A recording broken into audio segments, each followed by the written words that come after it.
It's Friday night. You've made it through the week.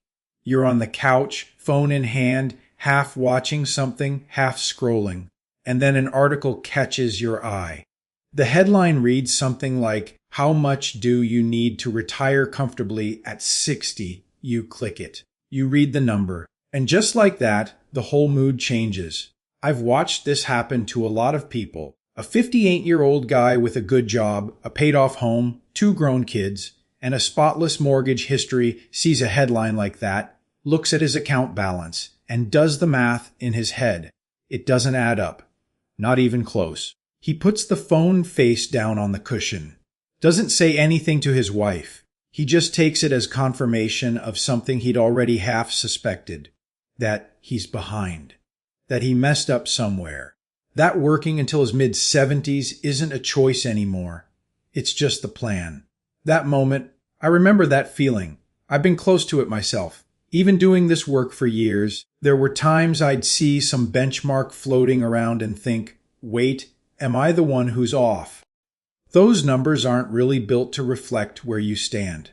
They're built around an average. And in personal finance, that number is almost meaningless. We'll get into why in a minute, and I think it'll shift something for you. But if you've ever closed a tab like that feeling worse than when you opened it, this video is for you. Drop your age in the comments and tell me what's the number one feeling that comes up when you think about retirement savings. Not what you're supposed to say, what you actually feel. Let's start there. Here's the number people keep seeing. The average retirement savings for Americans aged 55 to 64. According to Vanguard's How America Saves 2025 report, sits around $271,000 in their 401k. And if you've seen that number, your first instinct might be, okay, that sounds low, but at least I'm not alone. But here's what that average is actually hiding. Picture 9 people sitting in a coffee shop. Each of them has $100,000 saved. Nothing remarkable, just 9 ordinary people doing their best. Now Elon Musk walks in, orders a coffee, sits down. Suddenly, on paper, the average person in that coffee shop is worth tens of billions of dollars. Nobody's situation changed. Not one of those 9 people is any better off. But the average. It's completely unrecognizable now. That's the distortion you're dealing with in a lot of retirement savings reports. A small number of very wealthy households pull the average so far up that it stops meaning anything for the rest of us. If you want the middle of the pack, the number that matters is the median, the person right in the middle of the line. And that number, for the same 55 to 64 age group, is around $95,600. Not $271,000, $95,600. The Federal Reserve Survey of Consumer Finances tells a similar story. Total net worth, not just retirement accounts, but everything, averages around $1,560,000 for people in their late 50s and early 60s. The median, $364,000. That gap between average and median isn't a rounding error. That's what high-end households do to the average, and everyone else gets left feeling like they didn't measure up. This matters because most of the financial content you're consuming, the articles, the YouTube thumbnails, the listicles, they lead with the average. Not because they're trying to mislead you necessarily, but the average is a bigger, scarier number. And bigger, scarier numbers usually get more clicks. And then there are the rules of thumb. Fidelity says you should have 8 times your annual salary saved by age 60. If you're earning $80,000 a year, that's $640,000. By retirement at 67, they want 10 times. That's $800,000. Sounds precise. But it still may have nothing to do with your household. I don't own a crystal ball. I can't tell you where the market's going next quarter. But I can tell you this. Comparing yourself to a Silicon Valley billionaire statistical shadow doesn't add a single dollar to your account. And chasing a multiplier that was built around a median income and a median spending pattern that may have nothing to do with your actual life. That's not a plan. That's just anxiety with a spreadsheet attached. Here's what that 8 times rule doesn't account for. Your mortgage being paid off, your kids being out of the house, your Social Security income, a pension you've been quietly earning for 22 years, a spouse who'll keep working 2 more years. The rule was built for a composite person. You are not a composite person. If the median is $95,600 and you've got more than that, you're already ahead of the midpoint. If you're below it, you're in a very large, very normal group of people who still have real options. That average was never built for your exact situation. If this is starting to feel less like a crisis and more like a math problem with a real solution, hit subscribe. We do this every week. Strip out the noise, look at the actual numbers, figure out what they mean for a real household. Now, let's say you did everything right. Let's say you saved hard, stayed disciplined, and you're sitting on $1 million. You made it. There's one more layer people miss, because there's a trap waiting for you that almost nobody talks about out loud. Take someone like David. David is 62. He spent 30 years in logistics management, lived below his means, maxed out his 401k most years, and watched his net worth climb steadily. By the time he's ready to retire, the number on paper is $1,200,000. He tells his brother-in-law at Thanksgiving. He tells his golf buddy. He's earned it, every bit of it. He calls himself a millionaire. And technically, he is. Here's his actual picture. $600,000 of that $1,200,000 is the equity in his home. The house he lives in. The house he has no intention of selling. That $600,000 doesn't pay for groceries. It doesn't cover his insurance premium. It can't be split into monthly deposits. It just sits there on paper, making him feel wealthier than his checking account will ever reflect. The other $600,000 is in his traditional 401k, pre-tax. Every withdrawal comes with a tax bill attached. That part often gets glossed over. And I'd include my earlier self in that group. So let's make it concrete. David withdraws $50,000 to cover a year of living expenses. At a 22% federal tax bracket, that's $11,000 gone before he sees a dime of it. So he's already working with $39,000. And that $39,000 is in today's dollars. At 3% annual inflation, which is roughly where we've been running, the real purchasing power of that money erodes a little more every year. 5 years from now, $39,000 buys what $33,600 buys today. He didn't really have $600,000 in that account. Not in any practical sense. This is what I call the pre-tax illusion. And it's not some exotic edge case. It's sitting inside the retirement account of nearly every person who's been doing the right thing for the last 20 years. The 401k was a brilliant vehicle for accumulation. What it does to your sense of wealth in retirement is a different story. Years ago, when I was earlier in this work, I used to push clients hard toward hitting that $1 million mark. That was the finish line in my head. Get there, and you've made it. I was wrong about that. I've changed how I think about it entirely. A person with $400,000 saved and a guaranteed monthly income of $4,000 from a pension and Social Security, that person sleeps better than David does right now, because that $4,000 shows up every month regardless of what the market does. It doesn't shrink when volatility spikes. It doesn't require David to decide when to sell. The statement balance isn't the thing that matters most. The floor is. And David's floor is shakier than his net worth statement would suggest. He's house rich and cash flow uncertain. That's not a comfortable place to stand at 62. Here's the shift in thinking that actually helps. Stop measuring your retirement readiness in net worth. Start measuring it in after-tax monthly cash flow. Those are 2 completely different questions, and only one of them tells you whether you can actually afford Tuesday. Net worth is a snapshot. What matters in retirement is the cash flow under your life. If you have $800,000 pre-tax, your real working number, after a reasonable tax assumption, is closer to $620,000 to $640,000. If inflation runs at 3% for the next decade, the purchasing power of that money keeps compressing. What feels like a cushion today can feel uncomfortably thin 10 years from now. That gets even more noticeable if healthcare costs keep running higher than general inflation, which they historically do.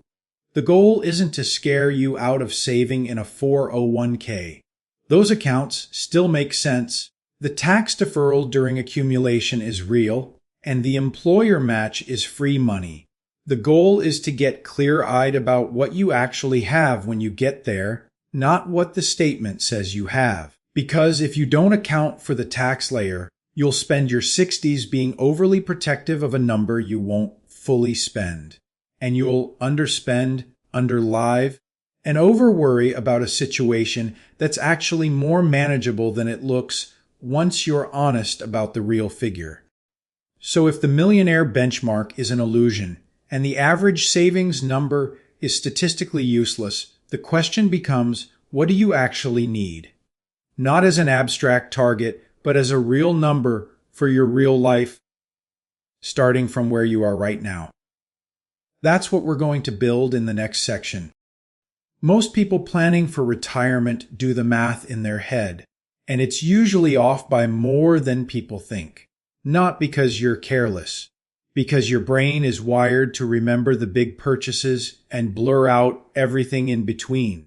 Sarah and her husband are a good example of this. They sat down to sketch out a retirement budget. Groceries, eating out, they figured maybe $400 a month. Reasonable.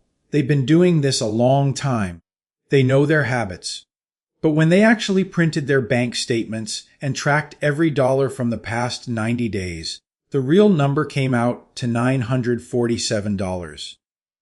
Not $400. Nearly $950 on food alone. That gap between what we think we spend and what we actually spend, that's not a character flaw. It's just how memory works. We anchor to the round numbers and forget the Tuesday afternoon lunch, the birthday dinner, the extra grocery run before a long weekend. But that gap can throw a retirement plan off pretty fast if you don't find it first. This is where one number starts to matter more than the rest. Forget $1 million for a moment. Here's the only calculation that actually matters for your situation. Take your real monthly expenses, not the number you'd guess right now, the number you'd get after 90 days of honest tracking. Let's say that number is $6,000 a month. Now subtract your guaranteed monthly income, Social Security, a pension, any annuity income, anything that shows up reliably regardless of what the market does. Say that's $3,500 a month. Your income gap is $2,500. That's it. That's the only number your investment portfolio has to produce. Not $1 million. Not 8 times your salary. $2,500 a month. Now at least the target has a shape. To generate $2,500 a month reliably from a portfolio, using a rough 4% withdrawal rate as a guide, you'd need around $750,000 in invested assets. That's still a meaningful number. But it's a real target tied to your real life, not a generic benchmark built around someone else's spending pattern. And for a lot of people, that number turns out to be smaller than the one that's been quietly terrifying them for years. The 90-day tracking exercise isn't glamorous. There's no app that does it perfectly for you, because apps are fine, but they miss context. The only version that works is the one where you look at every single line on your statement once for 90 days and write down what it actually was. I did this for my own household. I've been in finance for years, and I still found nearly $1,200 a year bleeding out through subscriptions I'd forgotten about, streaming platforms, cloud storage, a software license from 2021 that kept auto-renewing. Not a hospital bill, not a major emergency, just quiet, automatic leakage that never triggered any alarm because each individual charge was small enough to ignore. Small charges don't feel important in the moment. Over time, they add up more than people expect. Here's the uncomfortable part. Skip this exercise and you're making retirement decisions based on a number you invented in your head. Do it and suddenly you have real information. You might discover you need to work 2 more years. Or you might discover, and this happens more than people expect, that you already have enough. And the anxiety you've been carrying was built on a spending estimate that was never accurate to begin with. That second outcome is more common than the retirement industry wants you to believe. You don't hear that as often as you should. Once you know your real income gap, everything else gets cleaner. You stop comparing yourself to national averages that don't apply to your zip code, your mortgage status, your health insurance situation, or whether your kids are finally off the payroll. You start asking the only question that matters. Can my guaranteed income plus my portfolio cover my actual monthly number? If yes, you're ready or close to it. If there's a gap, now you know exactly what you're solving for. Before we close, I want to ask you something. When you went through your last few months of statements, or the last time you really looked, what's the most surprising thing you found yourself spending money on? Drop it in the comments. Not to judge. Just because seeing it in print, even once, has a way of making it real in a way that thinking about it never does. Here's what I want you to take away from this video. Not a rule, just a reframe. A lot of retirement content runs on comparison. It needs you to feel slightly behind, a little anxious, a little uncertain, because that feeling is what keeps you clicking, reading, and buying products you may not need. The average savings figures, the 8 times salary rules, the millionaire benchmarks, they're not useless, but they were never calibrated to your household. They were built for a composite American family that doesn't actually exist on any street in any city. You've been measuring yourself against a scoreboard that was never designed for your game. What actually determines whether you'll be okay in retirement isn't your net worth ranking relative to your neighbors. It's whether your guaranteed income, Social Security, a pension, anything reliable, plus what your portfolio can responsibly generate covers your real monthly number. After taxes. After inflation keeps chipping away at purchasing power every year. That's the whole equation. If there's a gap between those two sides, you now have a specific number to close, not a vague existential dread to manage. And a specific number is something you can actually do something about. You can work 1 more year. You can adjust spending in one category. You can look at a Roth conversion. You have options because you have clarity. And if the gap is smaller than you feared, or isn't there at all, then what you've been carrying may not be a financial problem. It may be a perception problem. And that can be fixed faster. Retirement readiness isn't about making the millionaire list. It's about building a monthly cash flow, one that taxes and inflation can't quietly dismantle over time. That's the standard worth measuring yourself against. If this video helped you see your situation a little more clearly, or at least made the anxiety feel a little less permanent, hit subscribe. Every week on Wes Investor, we work through the real numbers, strip out the noise, and focus on what actually moves the needle for people in their 40s, 50s, and 60s who are building this in real life, not in a textbook. No drama. Just honest math and a realistic plan. See you in the next one.